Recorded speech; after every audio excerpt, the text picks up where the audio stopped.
स्वागत है आपका चैनल पे।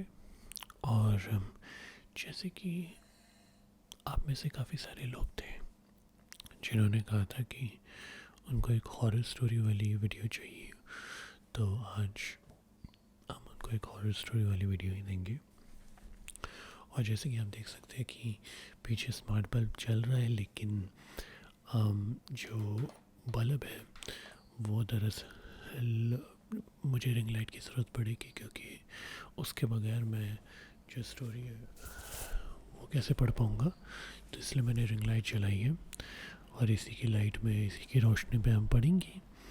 सो दैट्स व्हाई मैं सोच रहा हूँ कि बाद में जाके मैं एक लैंप ले लूँ, ताकि यहाँ नीचे ही रखा जाए तो ज़्यादा आसान होगा, ऊपर से इतनी रोशनी नहीं आती। सो एनीवे, आज जो कहानी हम पढ़ेंगे उसका नाम है कब्रिस्तान। कब्रिस्तान कब्रिस्तान कब्रिस्तान। So without any further ado, let's continue. साथ में मैं ब्रश भी करूँगा। लोग न जाने क्यों कब्रिस्तान जाने से इतना घबराते हैं। पंकज ने बेड अपने जबड़ों के बीच दबाते हुए कहा। यह सुनकर मैं ज़रा अचंभित हुआ। मेरे 10 साल की नन्ही सी जान अंधेरे के दृश्य देखकर सहम जाती थी। वहीं पर पंकज घोर अंधेरे में कब्रिस्तान में घूमने की बातें कराया करता था। मैंने उससे पूछा, अगर कोई भूत मिल गया तो? अरे मैं भी तो यही चाहता हूँ। ये कहते ही फटफटी सी हंसी उसके मुख से निकली। जिसे भी देखो वो कहता है कि कब्रिस्तान में भूत नाचते हैं। अब भला नाचने में कौन सी बुराई है? जिसे भी देखो वो इस देश में नाचता है, शादी में, पार्टी में, मैयत में, और अब तो रियलिटी शोज में भी नाचते हैं। क्या पता भूतों के पास किलर डांस मूव्स हो। हो सकता है कि पंकज मजाक कर रहा है। मेरी माँ, पिताजी, हमारे यहाँ काम करने वाली भी खिखी करने लगे, लेकिन मुझे पंकज की बातों से कोई मज़ा नहीं आ रहा था। हाँ, ये बात सच है कि पंकज मुझसे बड़ा था, एक 18 साल का व्यक्ति था। मैंने सोचा, हो सकता है बड़े लोगों को डरावनी बातें सुनकर मज़ा आता होगा। मैंने तो सोच लिया, मैं कब्रिस्तान में आधी रात को जाऊंगा और पूरी रात वहीं बिताऊंगा। देखते हैं क्या होता है। ऐसा पंकज ने कहा। ऐसा पंकज ने कहा। यह सुनकर मेरे घर वाले और जोर से ठहाके लगाने लगे। भगवान जाने क्यों पंकज को एक और बेर मुफ्त की मिल गई।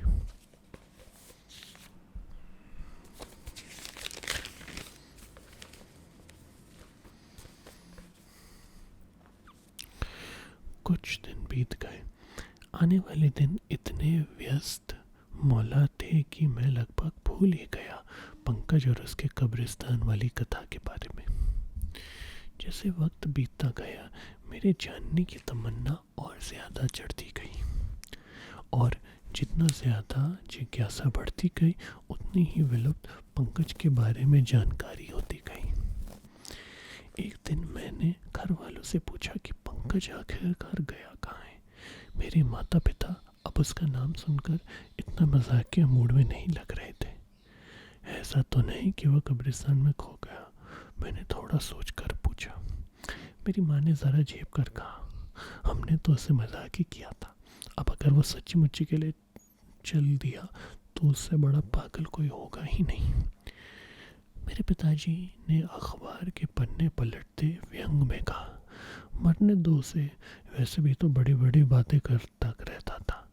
मैं ये कर सकता हूँ, मैं वो कर सकता हूँ, पहाड़ में जाए वो। यह सब सुनकर मैं फिर से अचंभित हुआ। मैंने सोचा मेरे माता पिता को पंकज पर गर्व होगा, पर ऐसा तो कुछ नहीं था। हालांकि कोई पंकज को ज़्यादा गंभीरता से लेता नहीं था।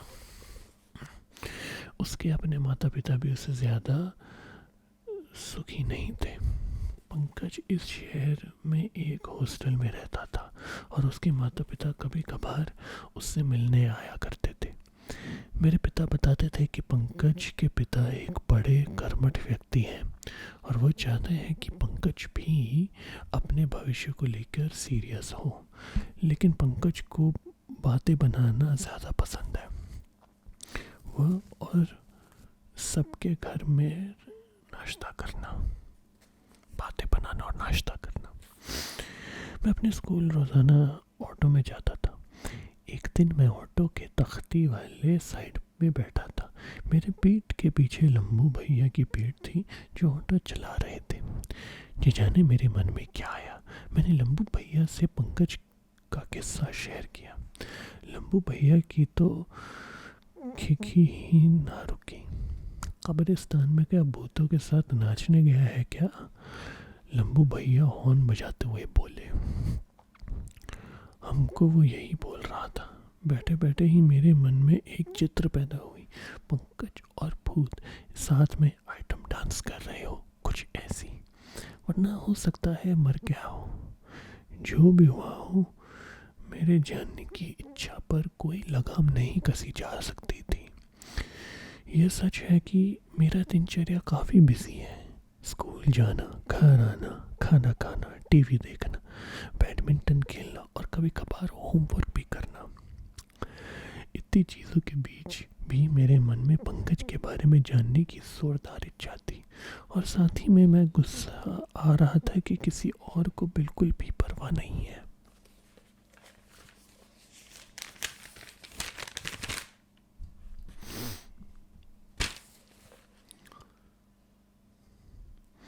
अब तो जी बस हुआ।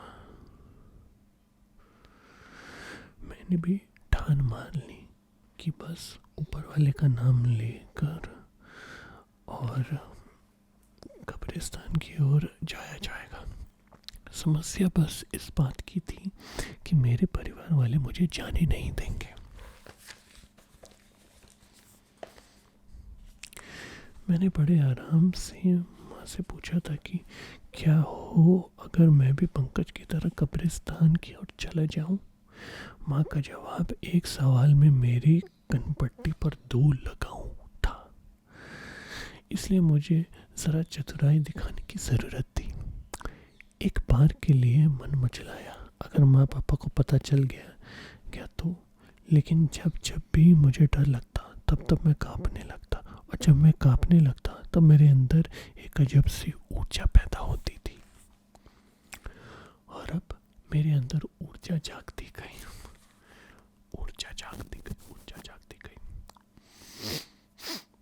तब मेरे लिए रुकना नामुमकिन होता है, जिसका मतलब है कि चाहे कुछ भी हो जाए, कब्रिस्तान में कदम रखकर ही दम लूँगा मैं। मुझे पता था कि लगभग 9 बजे गेट पर ताला लगाएगी माँ।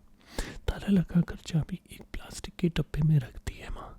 यह बात तो है कि डब्बा एक अलमारी के ऊपर रखा गया है, लेकिन किसी को ये नहीं पता कि मैं अब अलमारी पर चढ़ने की टेक्निक जान गया हूँ, क्योंकि अलमारी के ऊपर माँ मिठाइयों के डब्बे भी रखती है और हम एक नंबर के साले भुक्कड़ आदमी हैं। So that's why.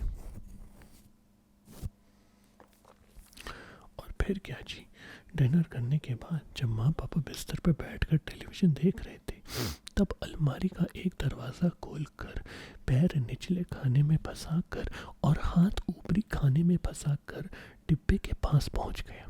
पर जैसे ही मेरा हाथ डिब्बे की तरफ गया, डिब्बा बड़ी जोर से ज़मीन पर गिर गया।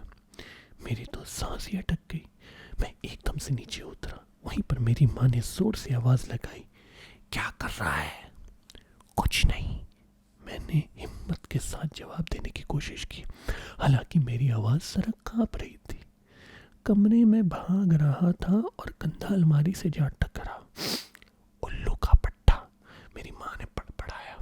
चलो, कम से कम कमरे में दौड़ कर तो नहीं आई, भला हो मेरी हाजिर जवाबी का। जान बचा ली।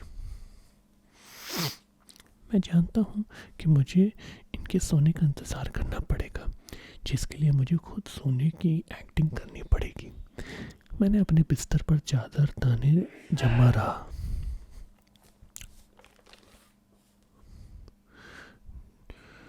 यह करना मुझे बिल्कुल भी अच्छा नहीं लगा।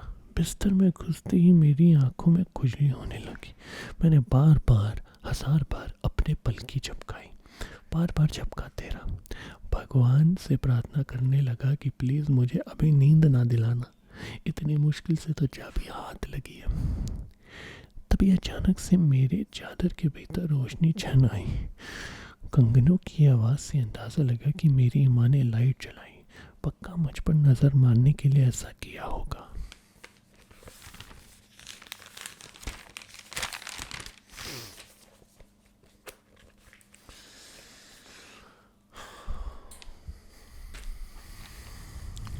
कुछ मिनटों के बाद मेरे कमरे की बत्ती बंद कर दी गई। मैंने चादर से मुंडी निकाली और थोड़ी देर के बाद उनके कमरे की लाइट भी बंद हो गई। अब मेरा मौका था।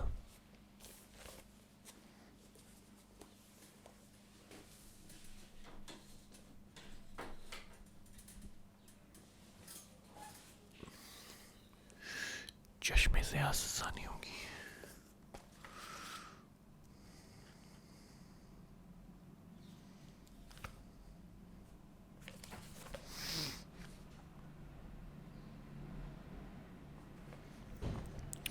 मैं दबे पाँव अपने बिस्तर में उतरा।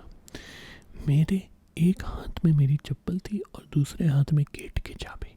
मैंने अपने माँ पापा के कमरे की तरफ एक और बार देखा। सामने केवल गुप्त अंधेरा था।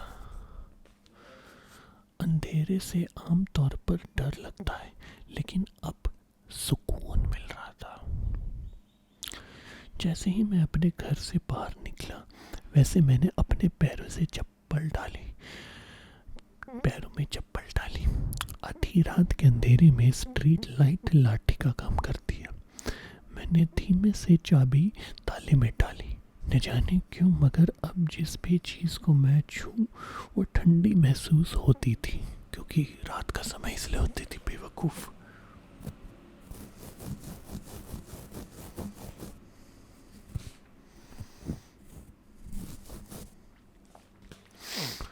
सड़कों को भी विभिन्न प्रकार की लाइटों ने अपने रंग में रंगा हुआ था। हालांकि असल वर्चस्व तो तन कर खड़े खंभों पर जड़ी नारंगी बल्बों का था। सुबह देखो तो सड़कें पक्के रंग की लगती थी, वह रात को काला रंग चमकता था।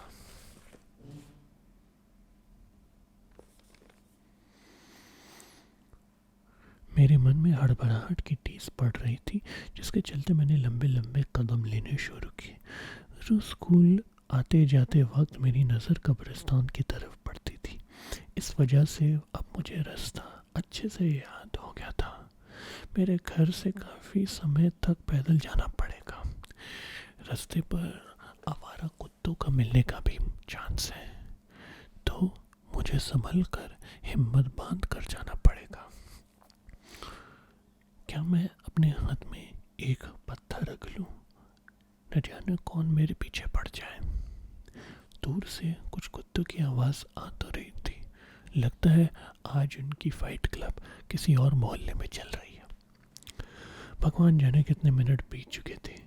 मैंने गिनती करना चाही भी, लेकिन पैदल चल चल के मैं ऊपर से हाँफ रहा था और नीचे से बांध रहा था। डर इसी बात का था कि सांस के साथ साथ पेट भी ना मेरा साथ छोड़ दे। जैसे जैसे मैं कब्रिस्तान के करीब पहुंच रहा था, वैसे वैसे ही नारंगी रोशनी वाले खंभे कम होते जा रहे थे। उस रात पहली बार मुझे एहसास हुआ, जितना घोर अंधेरा बढ़ेगा उतनी टिड्डों का शोर भी बढ़ेगा।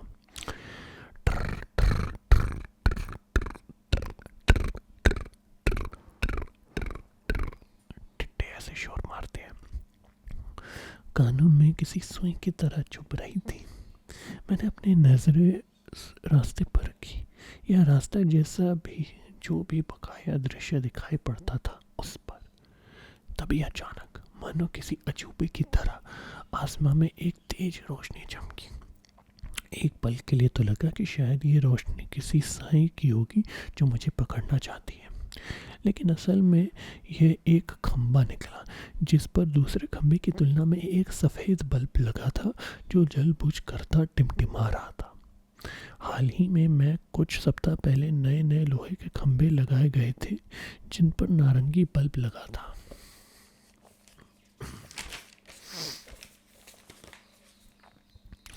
मगर ये पुराना सीमेंट से बना हुआ दिखाई पड़ रहा था खंबा। शायद इसी वजह से इस पर सफ़ेद बल्ब था जो अपने आखिरी पल जी रहा था। मैंने ध्यान खंबे पर टंगे एक पुरानी से बोर्ड पर देखा पर गई। मेरे पढ़ने की क्षमता बहुत अच्छी नहीं थी, लेकिन हर टिमटिमाहट के साथ मैंने शब्द पढ़ ही लिए थे।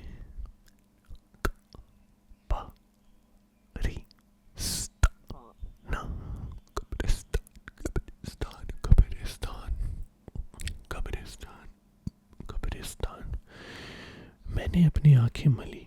मेरा जबड़ा खुला हुआ रह गया। ये कैसे हो सकता है कब्रिस्तान? जब भी मैं सुबह देखता था तब कब्रिस्तान के संड्रेस पर कोई मैट नहीं होती थी। एंट्रेंस पर कोई मैट नहीं होती थी, लेकिन सफ़ेद रंग पीछा आज खड़ा हुआ, उतना ही बड़ा जितना बड़ा मेरे घर का गेट होता है। फ़र्क बस इतना है कि जहाँ मेरे घर का गेट भव्य, सुनहरा और मजबूत दिखाई पड़ता था, यह गेट खटारा, पुराना सा लाल रंग का था। हो सकता है किसी ने इसको दान में दिया हो। मगर ये क्या, किसी ने ये यहाँ पर पहले से ही ताला लगा रखा है। मैं इतनी मेहनत से भाग कर आया और पूरी मेहनत बेकार निकली। मगर मैं बिना कोई कोशिश किए तो जाने नहीं वाला। अगर आज नहीं तो कभी नहीं। अब मुझे कोई परवाह नहीं। मैं अंदर जाऊंगा, इसका मतलब जाऊंगा। मैं अपनी जिद पर अड़ूंगा। मैंने पटाख से पत्थर जो मेरे पास था उसको जोर से पकड़ा और फिर उसको मैं तोड़ सकूं ताले को, इसलिए उसको मारना शुरू किया।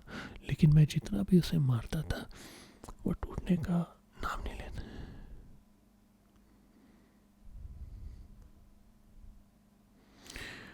मेरी जेब में मेरे घर की चाबी थी। क्या मेरे घर की चाबी से ये गेट खुल सकता है? हालांकि ये ताला मेरे घर के ताले जैसा तो है नहीं। छूने पर ताला पर जंग लगी थी ये महसूस होता है। मैंने घूर घूर के ताले को देखा और चाबी को घुमाना शुरू किया। काश ये काम करेगा। पर जैसे ही मैंने ज़रा से चाबी को ज़ोर से घुमाया, मेरे घर की चाबी मुड़ गई। मेरी वहीं पर रोना निकल गया। मैंने कसकर अपने सर को पकड़ा क्योंकि मुझे समझ नहीं आ रहा था। तभी आवाज आई, अरे इस ताले की चाबी तो मेरे पास है। मैंने मुड़कर देखा और जमीन पर बैठ गया। मेरे सामने पंकज खड़ा था। अंधेरे में उसका चेहरा साफ नहीं दिख रहा था, लेकिन पंकज का कद काठ ही बड़े आसानी से पहचाना जा सकता है, और साथ ही में उसकी आवाज़। इतने दिनों से कहाँ थे? मैंने एकदम से पूछा। पंकज ने अपना हाथ बढ़ाया और मैं अपने पैरों पर खड़ा हुआ। मैं तो हर रात यहाँ के चक्कर लगाता हूँ। पंकज बड़ा खुश होकर बोला, तेरे दर्शन कैसे हो गए?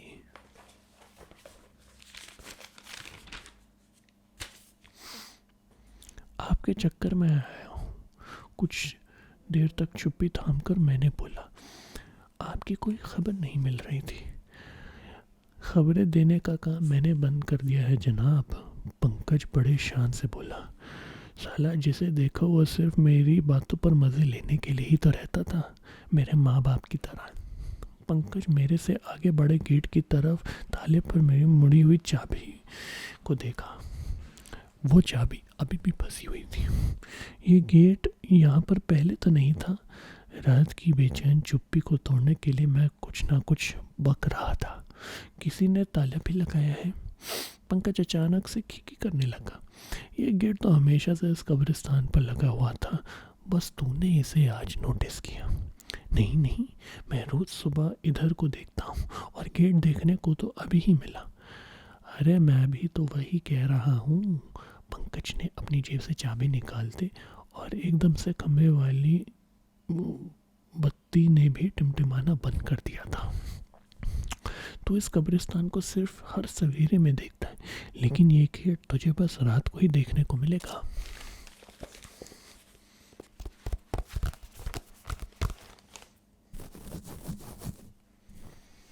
सॉरी, ये तो मैं भूल गया था।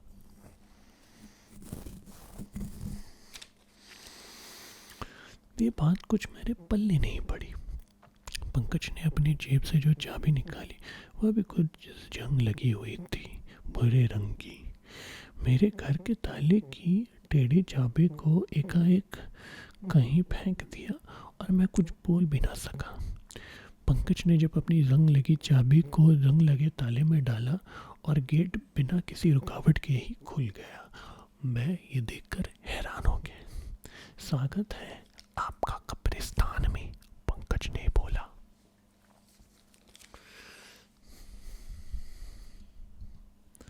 पंकज देखो तो फिर से हंसने लग गया। जहाँ पहले उसकी हंसी भी मतलब बकवास लगती थी, अब जरा सी अजीब सुनाई पड़ती थी। की जमीन, शायद के कब्रिस्तान की ज़मीन खुली थी और एक दूजे से दूर खड़े पेड़ों के खिलाफ उसकी खीखी कुछ ज़्यादा ही ज़ोर से गूंज रही थी। जहाँ पहले इतना उत्साह वह अब कपकपी में बदल चुकी थी। रोशनी का खंभा तो गेट से आगे खड़ा था, लेकिन अब उसका चांदना हल्का फुल्का सा कब्रिस्तान के अंदर भी चमक रहा था। मुझे बिल्कुल भी अंदाज़ा नहीं था कि अंदर क्या मिलेगा। पत्थर से बनी अनगिनत कब्रों का मिलना तो जायज़ था। अंधेरे में मैं भी 6-9 करता को पहचान सका था। इतने छोटे से इलाके का छोटा सा कब्रिस्तान इतना विशाल तो कैसे हो सकता है। बगैर मेरा इंतज़ार करे पंकज उतने में किसी एक कतार के साथ जुड़े हुए पथ पर चलने लगा। मैंने उसे थमने को कहा, सिर्फ अगर वह अपनी गति नहीं बढ़ाने लगे तो। जैसे जैसे वो आगे बढ़ता जा रहा था, टिट्टू की आवाज़ भी उतनी तेज होती जा रही थी।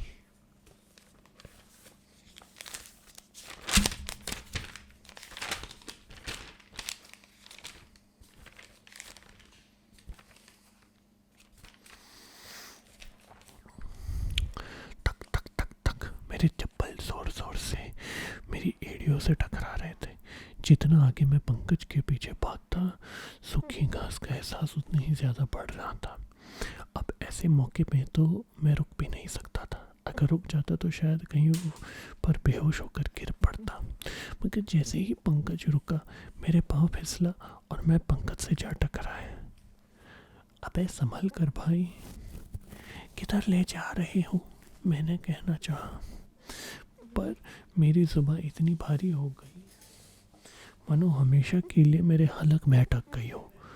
हर कब्र की कतार आगे खुली जगह पर ख़त्म हुई। सामने भी एक गोल मेज़ और 4 कुर्सियां मुझे नज़र आई। उनमें से 2 कुर्सियां पर मेरे माता पिता बैठे थे।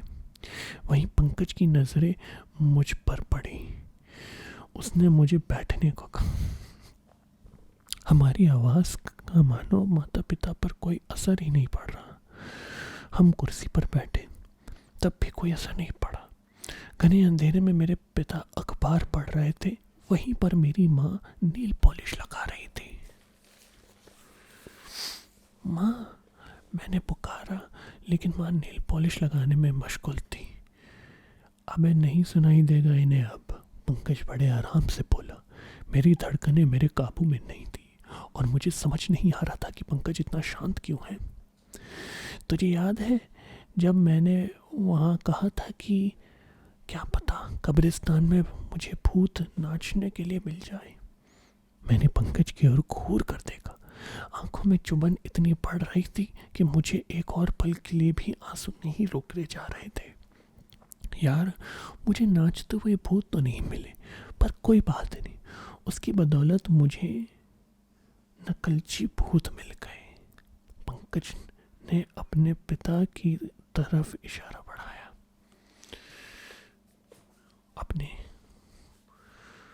उसने मेरे पिता को चोटी काटी, लेकिन उसकी उंगलियां उनके गालों के आर पार चली गई। देखा, उसकी देखा देखी में मैंने भी अपनी उंगलियां मेरी माँ के नाखूनों की तरफ बढ़ाई, लेकिन आर पार चले गई। इस अविश्वसनीय घटना के चलते मेरी आंखें टिमटिमाई, मगर ये किसी भी तरह से कोई सपना नहीं था। ये कैसे हो सकता है? मैं यहाँ क्यों आया? मुझे वापस जाना है, मैं वापस जाऊंगा। बेबसी से बोझिल स्वर अब बिखरने लगे थे। तू भी कमाल का बंदा है, पंकज ने कटाक्ष भरे स्वर में कहा।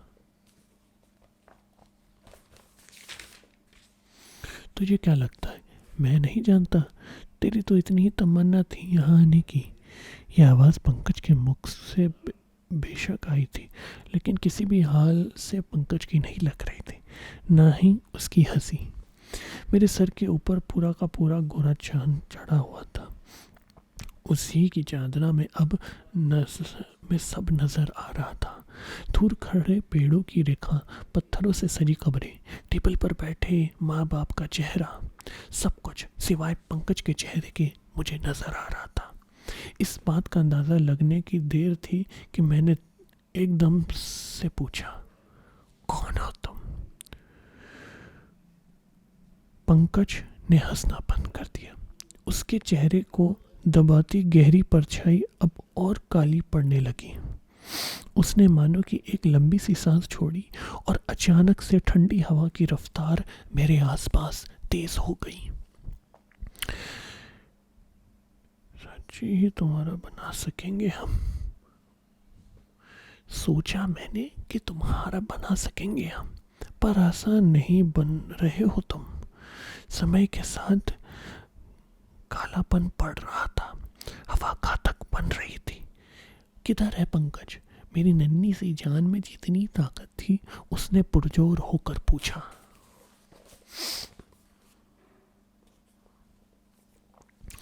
जो आप इतने बुद्धिमान हैं, आपके मन में एक बार भी ख्याल नहीं आया टेबल के नीचे झांकने का? जैसे ही मैंने झांका, मेरी चीख निकल गई। मैं अपने कुर्सी से फांद कर गेट की तरफ भागा। मैं सिर्फ इसलिए नहीं भाग रहा था कि मुझे यहाँ से निकलना है, बल्कि इसलिए भी भाग रहा था क्योंकि टेबल के नीचे पंकज का शव पड़ा हुआ था।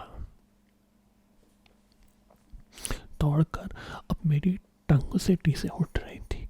एक तो वैसे ही रात का समय, ऊपर से आंखों से चिपके हुए मेरे आंसू। किधर जा रहा था, क्यों जा रहा था, ऊपर वाला ही जाने। मैं जरा सा हैरान हुआ अपने सामने इस जंग लगे गेट को देखकर। उतनी ही दूर में इतना चमक रहा था। अरे इतनी जल्दी ही क्या है जाने की, कुछ खाकर जाइए। साई की आवाज़ माने इर्द गिर्द मंडरा रही थी। जाना हो तो एक चीज़ तो बता कर जाओ। मुझे मेरे आसपास कोई नहीं दिखा, लेकिन उसकी आवाज़ करीब आ रही थी। मेरे पास देखने का वक्त नहीं था, पर ऐसा लग रहा था कि मानो किसी ने जमी के सूखे घास पर चलते अंगारे छिड़क दिए थे। हो सकता है कि उस साय का कारण। बताना ज़रा, आखिरकार क्यों आए हो तुम?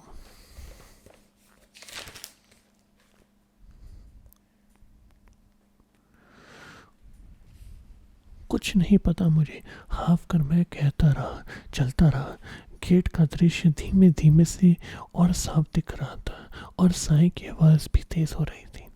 मेरी हथेली गेट से टकराई और जंग मेरी लकीरों पर जा छिपी। मुझे तो बस ताले को खोलना याद है, लगाना नहीं। उसने अपने ताले की चाबी अपने पास ही रखी होगी, और उससे मांगने की जरूरत अब मैं नहीं कर सकता। क्या पत्थर फोड़ कर कोई फ़ायदा होगा? संग लगवा ताला है, टूट सकता है। लेकिन वह तो एक गलती थी। पत्थर ताले पर पड़ा भी नहीं था, और पत्थर मानो 10 छोटे टुकड़े पर बढ़ गया और 10 ही अलग तरीके से मेरे हाथ जख्मी हुए।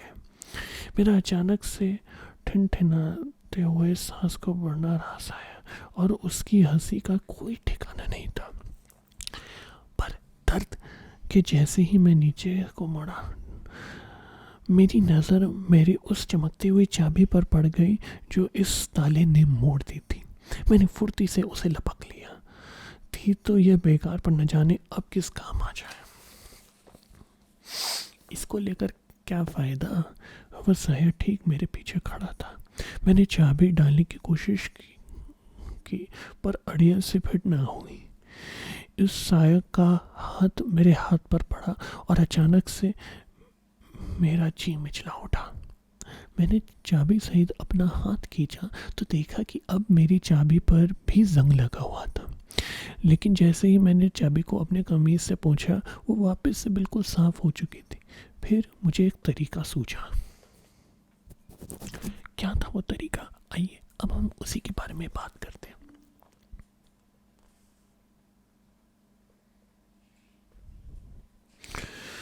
हालांकि देखा जाए तो साया अभी भी मेरे पीछे था, कदम दर कदम बढ़ाते हुए। मेरे कदम भी उससे पीछे हो रहे थे, पर साथ ही में मैं अपनी शर्ट उतार रहा था। मेरे कारनामों को देखकर उसे थोड़ी हैरत तो ज़रूर हुई होगी। मैंने इस बात का फ़ायदा उठाते हुए उससे दूर हो गया और फिर ज़ोर ज़ोर से जंग लगे हुए ताले को पोंछने लगा। जितनी ज़ोर से मैं ताले को पोंछता, उतनी ही हल्का उसका दृश्य पड़ने लगा, और जितना हल्का उसका दृश्य पड़ने लगा, उतनी ही कमज़ोर ताला भी पड़ने लगा। उसने चाहा तो सही मुझ पर झपट्टा मारने को, लेकिन इससे पहले कि वो मेरा बाल भी बांका कर पाता, ताला और वो पूरी तरह से ओझल हो गए और मैं किसी पागल घोड़े की तरह वहां से भागने लगा।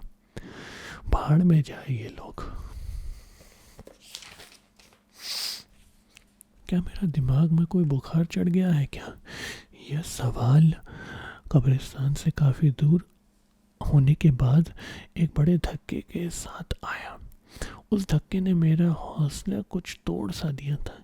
मैंने दौड़ने की क्षमता धीरे धीरे कम हो रही थी, लेकिन रुकने का तो सवाल भी पैदा नहीं होता। यह जैसे तैसे करके मौका मिला, उसे ऐसे ही थोड़ी मैं जाने दूंगा। मुझे नज़र उठाए बिना ही अंदाज़ा लग गया था कि किसी भी वक्त पाँव फट सकता है। हो सकता है कि समय के बीतने का क्या अनुमान मैं बहुत सफाई से नहीं लगा सकता, या फिर जो भी कुछ घट रहा है वह सच नहीं है। और अगर सच है तो क्यों है, कैसे है, किधर से है, मुझे ढेला भी फर्क नहीं पड़ता। फेफड़ों से तेजी से सांस का एहसास अपने गेट के दीदार होने पर हुआ। सर के साथ साथ अब पूरा शरीर झूमता नजर आ रहा था। कुछ पल ही दूर था घर पर ऐसा लग रहा था कि मानो 7 से आधा घंटा समंदर पार करते हुए मैं जा रहा हूँ। सूरज भी अपने कोने से निकल चुका था। कोई तमाशा देखने। तमाशा तो शुरू होता। मेरे गेट खोलने से पहले मेरी माँ ने खोला। उन्होंने ज़ोर से कुछ कहा। ये सुनकर मेरे पिताजी भी बाहर निकल कर आ गए। फिर मेरे पिताजी ने कुछ ऊंचे स्वर में कहा। इतना सुनकर पहले एक पड़ोसी, फिर दूसरा, और धीमे धीमे पूरा मोहल्ला बाहर निकल कर आ गया। तमाशा तो निश्चित रूप से हो रहा था, पर पता नहीं क्यों मेरे कान सुन पड़ने लग रहे थे। चेहरे के भाव देख कर तो लग रहा था कि मुझसे किसी सवाल का जवाब पूछ रहे हैं। समझ आता है क्यों पूछना चाह रहे होंगे, पर क्या पूछ रहे हैं ये मुझे सुनाई नहीं पड़ रहा था। मेरे बुत बने थोबड़े से हार कर परेशान होकर उन्होंने मेरे गाल पर एक जोर से झड़ दिया। मुझे महसूस भी नहीं हुआ, बल्कि मेरे एक और जड़ना चाहा, पर उनकी आंखें एकदम से फटी की फटी रह गई। मैं अचानक से बेहोश होकर गिर गया। माँ अपने आप को मेरे बाप को कोस रही थी। सच पूछो तो मालूम नहीं क्यों मैं धड़ाम से गिर पड़ा। क्या थकान की वजह थी, या फिर मन का डर, या फिर वह पंकज का मृतक शरीर, जिसके बारे में सोचकर अभी भी यकीन नहीं होता और ना कोई जवाब मिलता है मुझे। कभी ना कभी तो मिल जाएगा, उससे पहले मेरे अभी की परेशानी निजात चाहिए। बेवकूफ़ी थी मेरी ये सोचना कि किसी ताले का रंग मिटाकर साया हमेशा के लिए मेरा पीछा नहीं करेगा।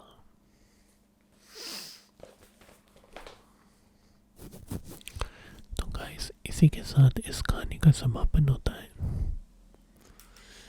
And I hope that you enjoyed it. काफ़ी लंबी वीडियो बनी, but whatever. So I will see you guys later.